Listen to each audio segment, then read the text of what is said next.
Salut à tous pour ce nouveau numéro de iTest et ce deuxième numéro à la recherche du meilleur vidéoprojecteur. Je vais vous proposer donc de découvrir un nouveau vidéoprojecteur de la marque Viankyo.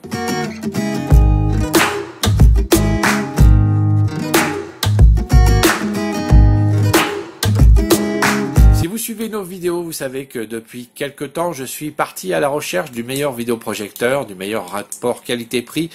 Et cette semaine, je vais vous proposer de découvrir le vidéoprojecteur Viankyo qui est vendu en moyenne 185 € sur Amazon, hors vente flash et bien sûr Black Friday.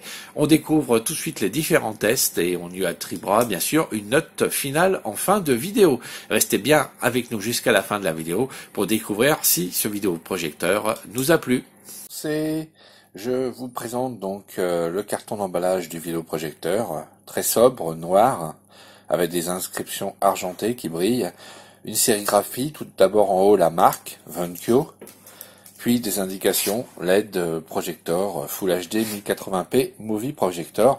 Juste une petite indication, ce n'est pas donc un 1080p en résolution native, mais plutôt un 720p.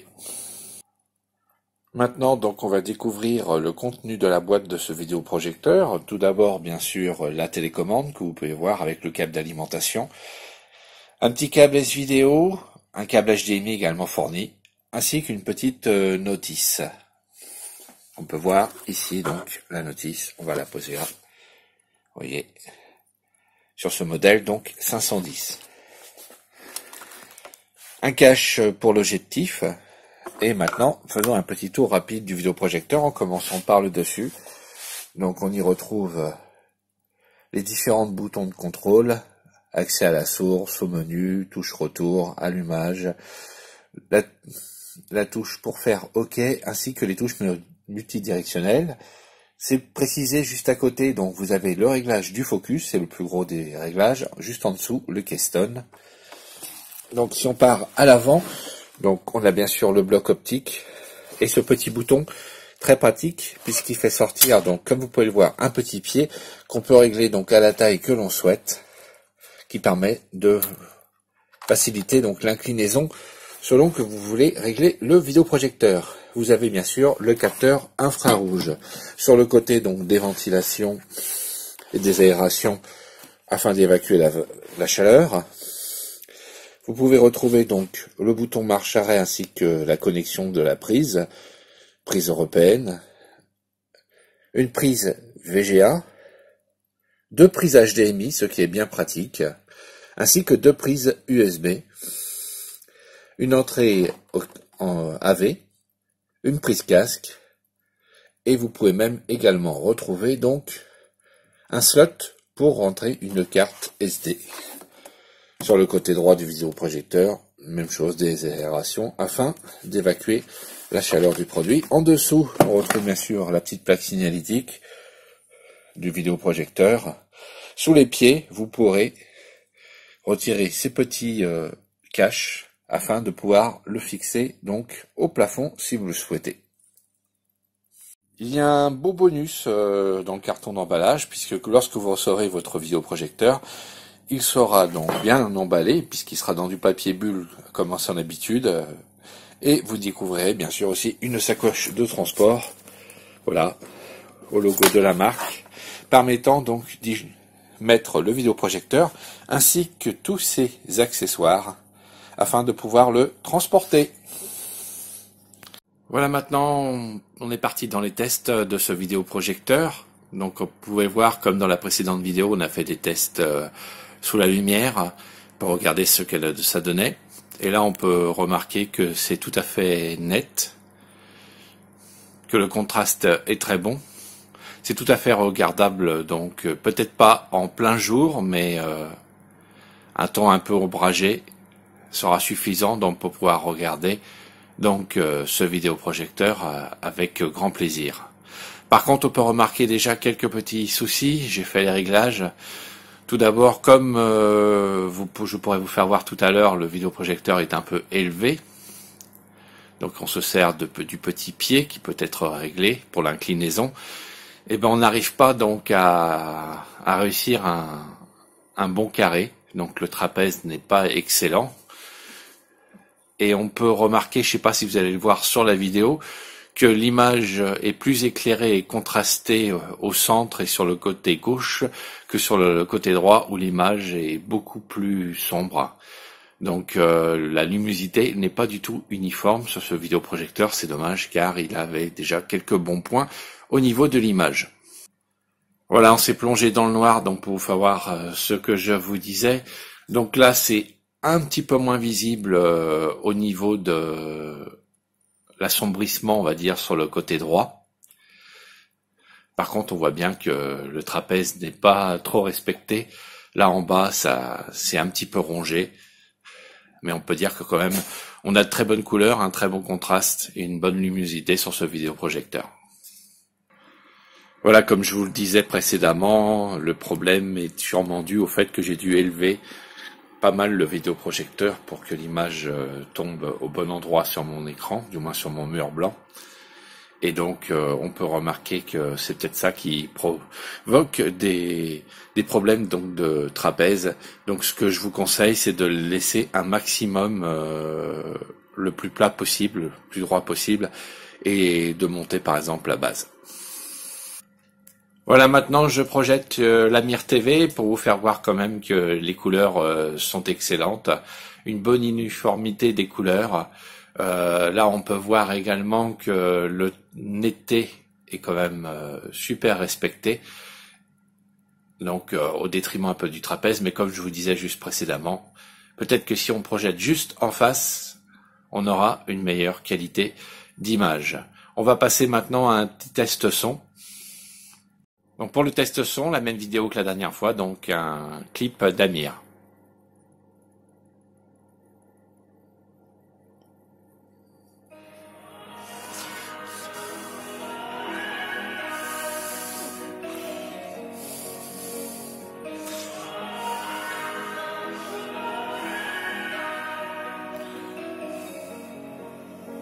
Point final, t'as semé sans sonner des points d'interrogation. Et ce petit test d'image en 60 fps 4K.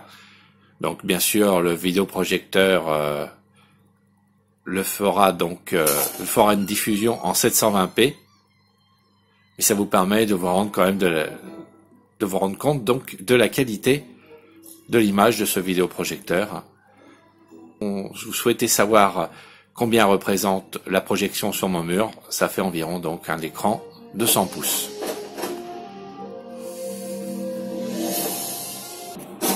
J'en profite pour vous signaler que le son surround est pas mal. Bon, c'est sûr que c'est pas un vrai surround, mais ça donne un petit effet sympathique. Je vous conseille de le tester si vous achetez ce vidéoprojecteur.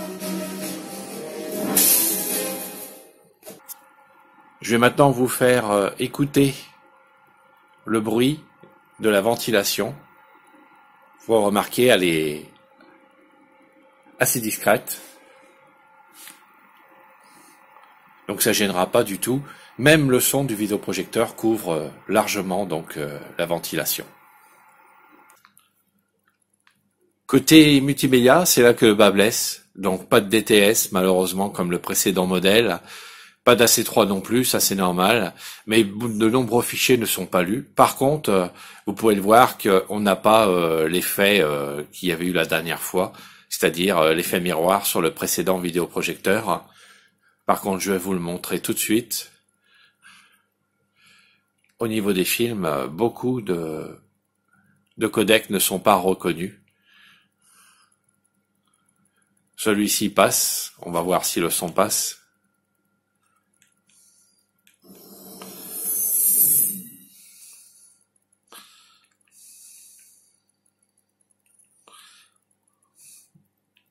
Oui, comme vous pouvez le voir, ces fichiers MP4 n'arrivent pas à être lus. Tandis que d'autres fonctionnent très bien. J'ai essayé bien sûr avec un fichier ayant du DTS, ça me met la même chose, ça lance même pas l'image. Donc ça dépend des codecs, mais malheureusement par rapport au vidéoprojecteur précédent, il en lit beaucoup moins que son prédécesseur. Il est temps pour moi maintenant de lui attribuer une note sur 20, comme ça a été fait donc avec le vidéoprojecteur précédent. Donc les mêmes critères que la fois d'avant, c'est-à-dire on va commencer maintenant avec l'image. L'image notée sur 5, je lui ai attribué un 3 sur 5. Pourquoi un 3 sur 5? Tout d'abord par ce problème d'uniformité de la luminosité. Vous avez pu vous remarquer, surtout, c'est un petit peu moins visible quand on filme avec le téléphone, mais par contre, je peux vous dire qu'en direct, c'est visible.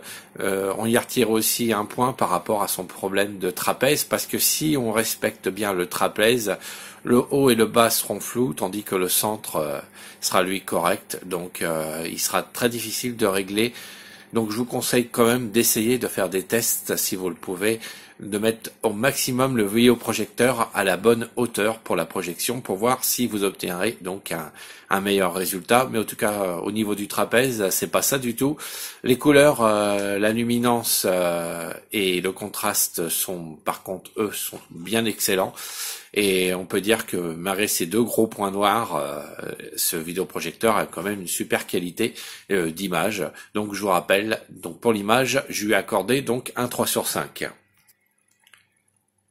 Le son est vraiment très bon, donc pour le son, sur une note sur 3, je lui accorderai quand même un 3 sur 3, car il a un très bon rendu, il couvre largement le bruit que fait la ventilation, et ce petit effet, on va dire, surround gadget, est quand même assez sympathique, fait que ça ressort un bon son, et quelques basses, on va dire, un peu étouffées, mais il a un meilleur son que le vidéoprojecteur précédent, et donc on peut dire qu'il mérite son 3 sur 3 au niveau donc du son de l'audio.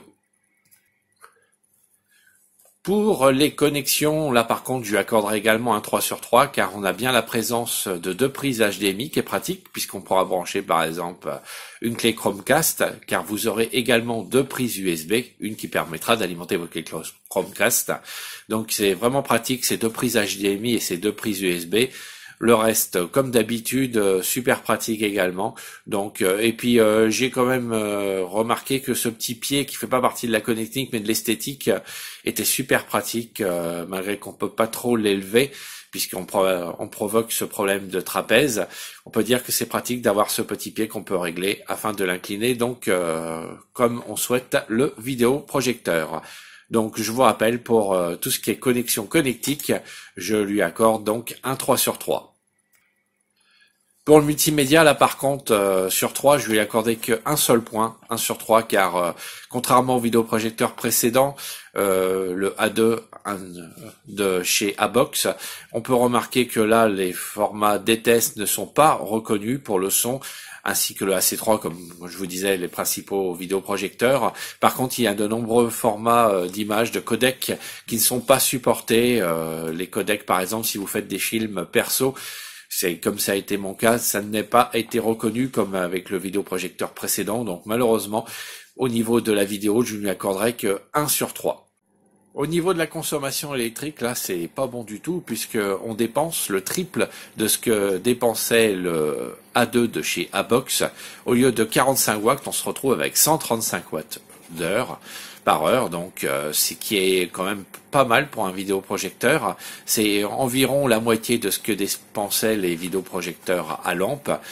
Donc là, 1 heure pour regarder notre ami Viankyo, et ben vous pourrez regarder pour la même consommation 3 heures le projecteur précédent, donc le A2 de chez Abox. Donc la consommation, là, je lui accorderai malheureusement que 1 sur 3 à ce vidéoprojecteur, 1 sur 3 donc pour la consommation et l'économie d'énergie.